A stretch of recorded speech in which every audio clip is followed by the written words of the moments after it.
in my wildest dreams, I never dreamt of being with an artist, being in an artist world. I mean, I loved art, but I learned everything that I know now from my late husband, from Arman. He was a great teacher, a great professor, and very patient.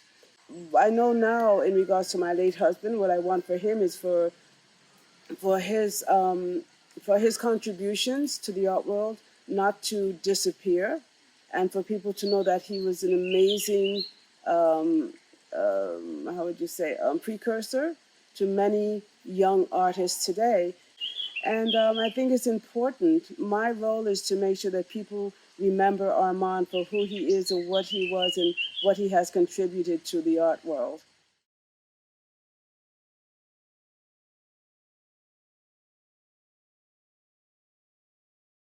I like to say that I was homeschooled by Armand.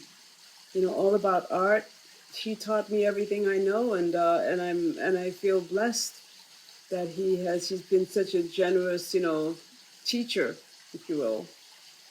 He was an extraordinary visionary, and he always knew what he wanted to do. I remember when he was starting making the works in cement in 1970, and we were in bed, we were having a pillow talk, if you will, and he said, honey, we're going to have to be careful. We have to tighten our seatbelts and not spend too much money because these works people will not buy them, but I have to do them. They're inside of me. I've got to let them out. And I said, of course, honey, you do what you need to do. And he did these works in cement, and they sold not as much as fast as the plexiglass pieces would have sold, but he was content that he got this work out of his system.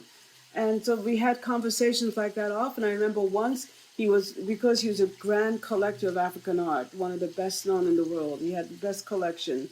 And he went to lunch with the publisher, Abrams at the time, in the mid '80s, I think it was. And he came back and he said, honey, I had lunch with Abrams, the publisher, and they want to do a book on African art and they want me to do it. And I have to decide if I want to be known as an artist or as a collector. And I said, that's a no-brainer. You're an artist, So he did not do the book, and he focused on his work, and he stopped collecting for 5 years. He went cold turkey, and people would be calling him, Armand, you can't do this to us. We need you in the African art world, and you know so much, blah, blah, blah. And he held strong for 5 years that he didn't collect. And then after it all let go, and he went madly, collecting everything, always quality, of course, but he was catching up for the 5 years he felt that he lost. And then in 1986, we had our collection, 1996, we had our collection that traveled all over Europe and in America. And that was a blow for him because he was never separated from his collection before, and he was not happy with that outcome. But he was an avid collector. He was a man of great culture and a humanitarian, very, very generous in every way, and he taught me a lot.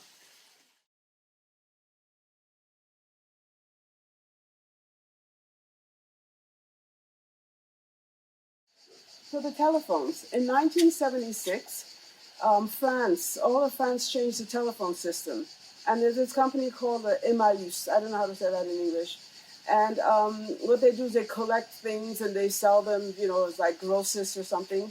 And so they knew of Armand. They always called him asking if he needs something or if they have things, if he would need them.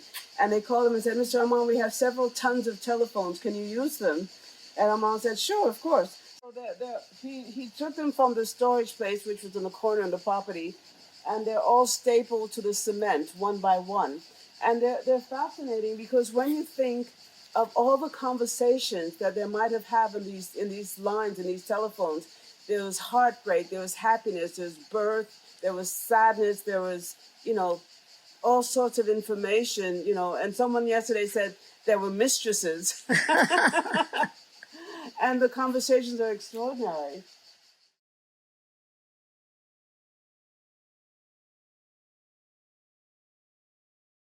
He met Yves Klein in Nice at judo school, and they became friends. And then they went to Spain together, and they taught at a school they taught judo in Madrid. And I don't know how long they stayed there, but then I know that Yves Klein went on to Japan to learn more about the art, and Armand stayed in Nice, and he studied and all that in the late 40s, early 50s. Um, and and then when Armand and I met, well, not a long time after we met, he wanted to continue a martial art, and I had never done that before. And we were taking lessons. We were taking kung fu lessons.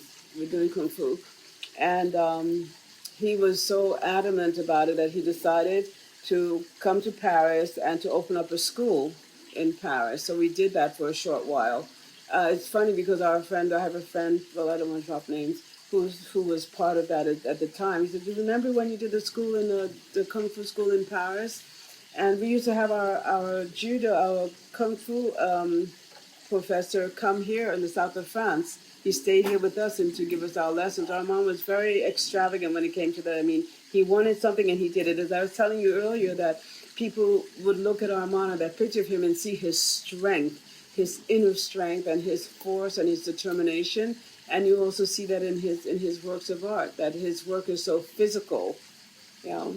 And he did it all himself. I mean, he had assistants, of course, but he didn't wait for his assistants to work for him. He did his. I mean, it just he's just so motivated, you know.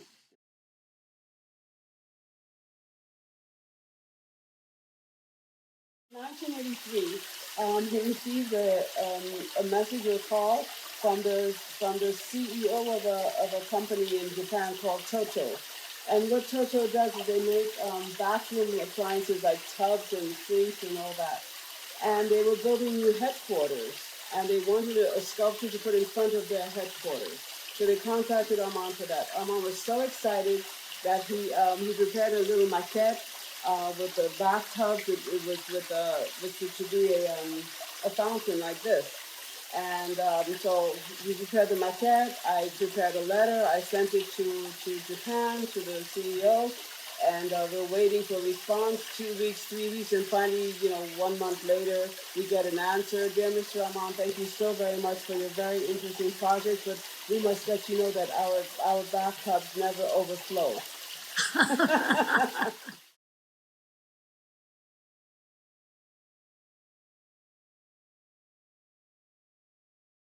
He was playing chess before he went to the States. And when he went to the States, he was greeted by a friend by the name of Bill Copley, who was very funny with Duchamp. And when Armand arrived, Bill asked him, "Who would you like to meet when here in New York?" And Armand said, "Marcel Duchamp." So Bill organized that meeting for them, for Armand, and they had this conversation where Marcel Duchamp would ask Armand a couple questions about his background, whatever, and Armand and like where he lived, and Armand would say, like Duchamp asked, "So where do you live?" And Armand said, "I'm in the." I think there's a terminology, a chess terminology is called fianchetto, I think. So which means that he's saying I'm in fianchetto between New York and Nice. Yeah, between New York and Nice. And so they were talking. He would every answer that Armand would give Duchamp, it had a chess connotation. So Duchamp says, "So you push wood, do you?" And that was the beginning of their relationship, of their friendship. He would play quite often with Duchamp, and I remember Duchamp I remember from what Ron tells me that Duchamp didn't want to do anything but play chess. He would have interviews with people. He'd say, "I'm sorry, I have to go now," and sneak out and go to play chess across the street because he used to belong to the chess club on 10th Street, basically across the street from where he lived.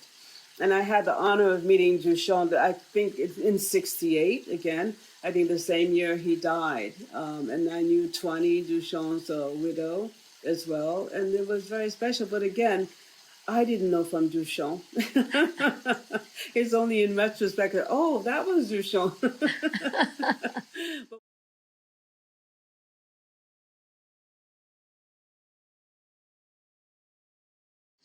And Armand was not political in that sense, but it was an opportunity to work with these sculptures, where his friend Bernard-Henri Lévy and Georges-Marc Benamou had seen all these sculptures in Russia, sort of like a Lenin graveyard, and asked Armand if he can do anything with them, and he said yes.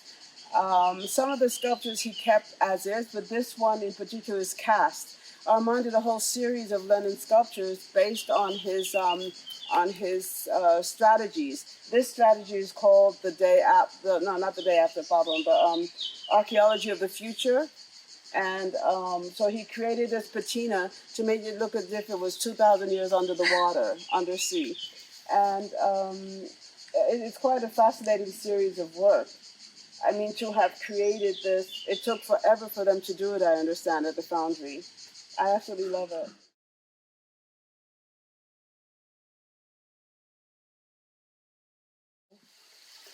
So the Warhol portraits, I'm very proud of them, and I'm very proud that they were in the recent Andy Warhol retrospective exhibition, the Whitney, last year, and they were hanging in the room with just the portraits of a lot of people that he did. And someone mentioned to me, Corice, did you realize that you're in the middle of the room with Muhammad Ali on your left and Andy Warhol on your right, his self-portrait, and you were between the two of them? I said, oh my God, that's absolutely wonderful. And then after, there was a show at the Levy Govey Gallery called the Warhol Women, and they interviewed me for that, and it was really quite interesting. And how the Warhol portraits came about, I just realized that I have three different poses by Warhol. And I never really paid attention, which is kind of silly. But the thing is that Warhol was a friend. So we didn't say, oh my God, I'm going to have my portrait by Andy Warhol. It just all happened, you know. It was part of our lives. And how I got the second set of portraits is that he was at a party at our house. I always gave birthday parties for Armand. And Andy was sitting there like he always does, with his hand under his chin, you know, not sitting, standing and looking around and observing everyone at the party. And he says to me, Corice, come over here. And I said, Andy, what's the matter? Is everything okay? He pointed to my two portraits on the wall, and he said, oh, Corice, you need an update. So then he did the other portraits of me in 1986, 87, the year before he died, the same year he died. And the first ones were in 1977. And that's how that's how we did the other portraits.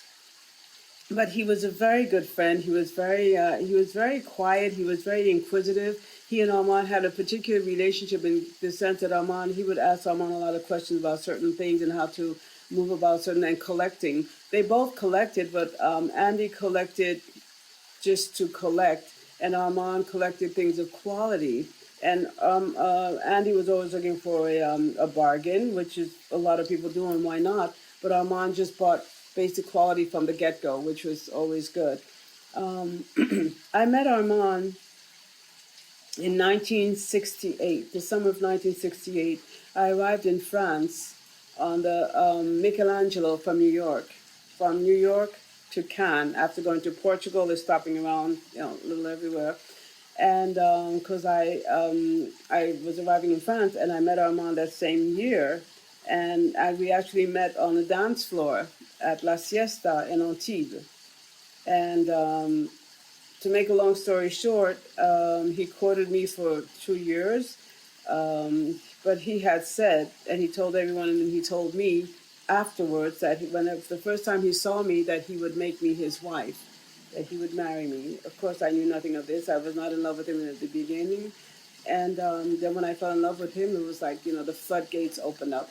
He's just an amazing individual, the generosity in every which way, with his knowledge, with his possessions, with just so, and his intelligence was amazing for me. He was like an encyclopedia. whenever I needed to know something, I said, instead of opening a book, I opened Arman. And it was wonderful. It was very special.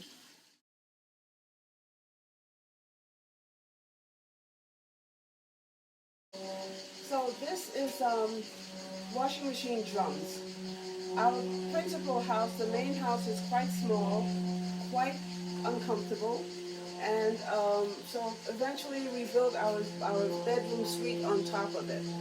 And Armand did not like simple construction forms, so what he decided is that he would cover the construction with something. First he thought he would do it with motorcycles, and he thought the actual motorcycles, they're too fragile for the maintenance. If you did them in bronze, it would be terribly expensive. And we had a friend who fabricated washing machines.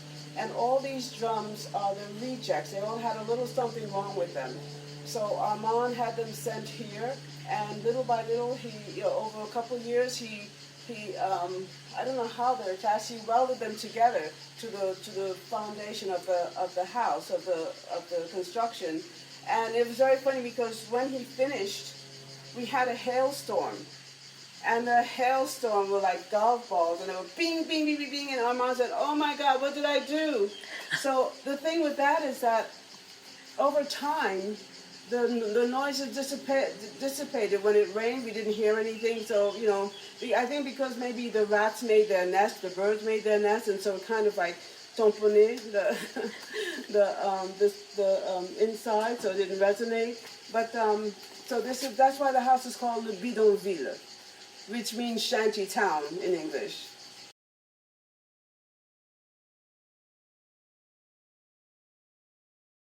Passion in life used to be, before I met my husband, fashion, which is still part of my life, but my real passion now is my husband, his legacy, and to make sure that he is not forgotten for all his contributions to our culture, the art world, because he was fascinating, he was a precursor, and he is basically the grandfather and father of many of the young artists today who have been influenced by him. And that needs to be known, and it needs to be out there constantly to remind people. And that is my passion, and that is what I need to do, what I want to do.